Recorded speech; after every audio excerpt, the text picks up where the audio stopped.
दोस्तों कल तीसरे दिन के अंत तक नीतीश कुमार रेड्डी पहले बल्लेबाजी करते हुए जल्दी ही गवा दिया था भारतीय टीम ने अपना अंतिम विकेट, लेकिन फिर गेंदबाजी करते हुए जसप्रीत बुमराह और मोहम्मद सिराज की आई ऐसी आंधी की ताज की पत्तों की तरह ठहर होते चला गया ऑस्ट्रेलियाई बल्लेबाजी क्रम, उड़ा दिए हर बल्लेबाज के परखच्चे और चौथे ही दिन कर दी टीम इंडिया की जीत पक्की, जिसे देखकर भारतीय प्रशंसक भी हो गए हैरान। जी हाँ, आपको इस वीडियो में दिखाने जा रहे हैं आज के भारत ऑस्ट्रेलिया चौथे टेस्ट मुकाबले की चौथे दिन की पूरी हाईलाइट, तो अंत तक वीडियो जरूर देखिएगा। लेकिन इससे पहले अगर आप भी जसप्रीत बुमराह को एक तूफानी गेंदबाज मानते हो तो इस वीडियो को दिल से एक लाइक जरूर करें। नमस्कार दोस्तों, बॉर्डर गावस्कर ट्रॉफी का चौथा और अब तक का सबसे रोमांचक सांसों को रोक देने वाला महामुकाबले का चौथे दिन का खेल आज क्रिकेट इतिहास की दो बड़ी टीमें भारत और ऑस्ट्रेलिया के बीच एमसीजी क्रिकेट ग्राउंड मेलबर्न में खेला गया। दोस्तों खराब रोशनी और बारिश के चलते 358 रनों पर खेल रोकने के बाद तीसरे दिन के अंत तक नाबाद रहे भारतीय बल्लेबाज नीतीश कुमार रेड्डी और मोहम्मद सिराज एक बार फिर चौथे दिन ऑस्ट्रेलियाई गेंदबाजों का सामना करने के लिए मैदान में उतरे थे। दोस्तों कल तीसरे दिन के अंत तक नीतीश कुमार रेड्डी 105 रन बनाकर नाबाद पवेलियन लौटे थे। ऐसे में आज सभी भारतीय प्रशंसक उम्मीद लगाकर बैठे थे कि नीतीश कुमार रेड्डी आज अपनी शतकीय पारी को और आगे बढ़ाएंगे और टीम इंडिया को एक मजबूत स्थिति में लेकर जाएंगे।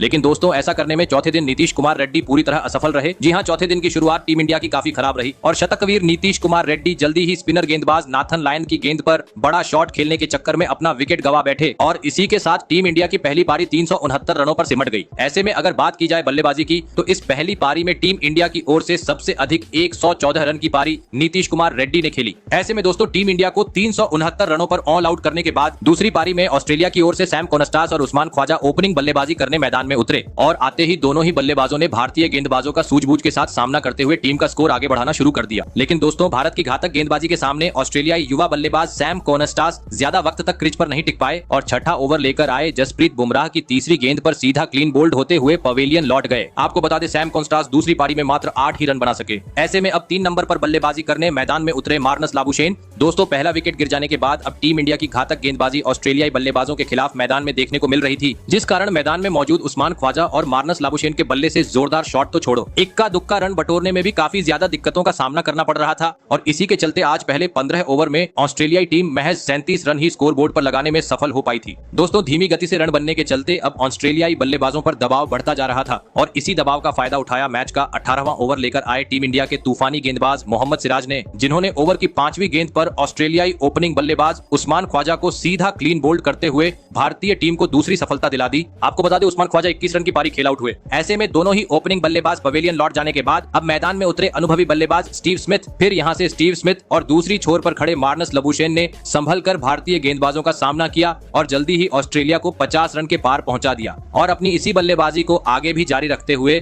चौथे दिन के लंच काल तक टीम को और कोई झटका नहीं लगने दिया। आपको बता दें लंच काल तक ऑस्ट्रेलियाई टीम ने 2 विकेट के नुकसान पर 53 रन स्कोर बोर्ड पर लगा दिए थे। ऐसे में दोस्तों लंच काल खत्म होने के बाद एक बार फिर ऑस्ट्रेलिया के दोनों ही बल्लेबाज भारतीय गेंदबाजों का सामना करने के लिए मैदान में उतरे। दोस्तों लंच के बाद का समय भारतीय टीम के लिए काफी अहम होने वाला था, क्योंकि 105 रनों की लीड मिलने के चलते अब ऑस्ट्रेलियाई टीम एक बड़े स्कोर की ओर अग्रसर हो रही थी, जिस कारण लंच के बाद बेहतरीन खेल दिखाते हुए जल्द से जल्द विकेट झटकना जरूरी था। लेकिन दोस्तों लंच के बाद खराब लाइन और लेंथ से गेंदबाजी भारतीय गेंदबाजों से मैदान में देखने को मिली, जिसका फायदा ऑस्ट्रेलियाई बल्लेबाज स्टीव स्मिथ और मार्नस लाबुशेन ने काफी बेहतरीन तरीके से उठाया और धीमी गति से ही सही, लेकिन एक बार फिर टीम का स्कोर आगे बढ़ाना शुरू कर दिया। दोस्तों ऑस्ट्रेलिया की यह जोड़ी अब काफी बेहतरीन लय में नजर आ रही थी, लेकिन तभी एक बार फिर डीएसपी मोहम्मद सिराज ने अपना जादू बिखेर दिया और मैच के 33वें ओवर की तीसरी गेंद पर स्टीव स्मिथ को विकेट कीपर ऋषभ पंत के हाथों कैच आउट करवाते हुए ऑस्ट्रेलियाई टीम को तीसरा झटका दे दिया। आपको बता दें स्टीव स्मिथ इस दूसरी पारी में मात्र 13 रन बना सके। ऐसे में अब ऑस्ट्रेलिया की ओर से मैदान में उतरे विस्फोटक बल्लेबाज ट्रेविस हेड, जो हमेशा टीम इंडिया के लिए सरदर्द साबित होते हैं, लेकिन दोस्तों वह आज इस दूसरी पारी में टीम इंडिया के तूफानी गेंदबाजी के सामने ज्यादा वक्त तक नहीं टिक पाए और एक ओवर बाद ही जसप्रीत बुमराह की गेंद पर नीतीश कुमार रेड्डी को एक आसान सा कैच थमाकर अपना कीमती विकेट गवा बैठे।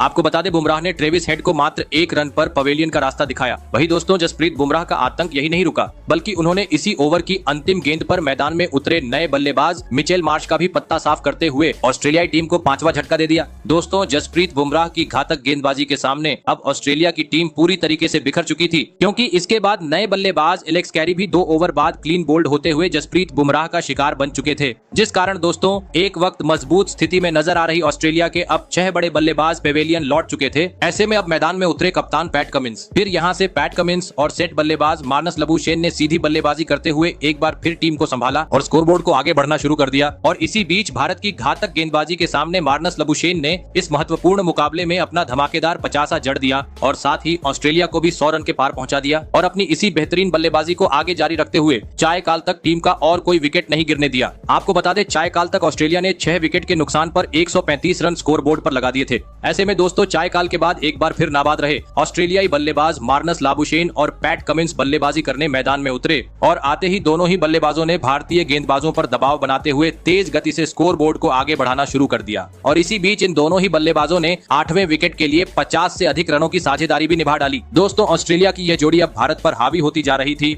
लेकिन तभी 56वां ओवर लेकर आए मोहम्मद सिराज ने कमाल कर डाला और टीम इंडिया के लिए खतरा साबित हो रहे मार्नस लाबुशेन को एलबीडब्ल्यू आउट करते हुए ऑस्ट्रेलियाई टीम को 7वां झटका दे दिया। आपको बता दें मार्नस लाबुशेन 70 रन की शानदार पारी खेल आउट हुए, फिर मैदान में आए मिचेल स्टार्क, लेकिन दोस्तों वह इस दूसरी पारी में कुछ खास कमाल नहीं कर पाए और तालमेल की कमी के चलते रन आउट होते हुए पवेलियन की राह पकड़ ली। ऐसे में अब अंतिम 2 विकेट शेष थे। मैदान में उतरे नाथन लायन। दोस्तों भले ही एक छोर से ऑस्ट्रेलिया अपने 8 बड़े बल्लेबाजों को गवा चुकी थी, लेकिन दूसरी छोर पर अभी भी ऑस्ट्रेलियाई कप्तान पैट कमिंस भारतीय गेंदबाजों का डटकर सामना कर रहे थे और खराब गेंद पर बेहतरीन शॉट लगाते हुए चौके भी बटोर रहे थे। लेकिन तभी मैच का 65वां ओवर लेकर आए स्पिनर गेंदबाज रविंद्र जडेजा ने पैट कमिंस का पत्ता साफ कर दिया। जी हां, और ओवर की पहली ही गेंद पर कमिंस को स्लिप में खड़े खिलाड़ी कप्तान रोहित के हाथों कैच आउट करवाते हुए ऑस्ट्रेलिया को बड़ा झटका दे दिया। आपको बता दें पैट कमिंस 41 रन बनाकर आउट हुए। ऐसे में अब अंतिम विकेट बाकी था। मैदान में आए स्कॉट बोलैंड। लग रहा था जल्दी ही यह अंतिम विकेट टीम इंडिया झटक लेंगी, लेकिन दोस्तों ऑस्ट्रेलिया की ओर से अंतिम विकेट के लिए एक बेहतरीन साझेदारी मैदान में देखने को मिली, जहां पर स्कॉट बोलैंड और नाथन लायन ने अपना बेहतरीन खेल दिखाया और शानदार बल्लेबाजी करते हुए ऑस्ट्रेलिया के लीड को 300 रन के पार पहुंचा दिया। दोस्तों ऑस्ट्रेलिया की यह अंतिम जोड़ी जिस तरह से बल्लेबाजी कर रही थी, जिसे देख कप्तान रोहित शर्मा भी खासा परेशान हो चुके थे, क्योंकि पिछले 10 ओवरों में हर पेत्रा आजमाने के बावजूद यह अंतिम जोड़ी टूटने का नाम नहीं ले रही थी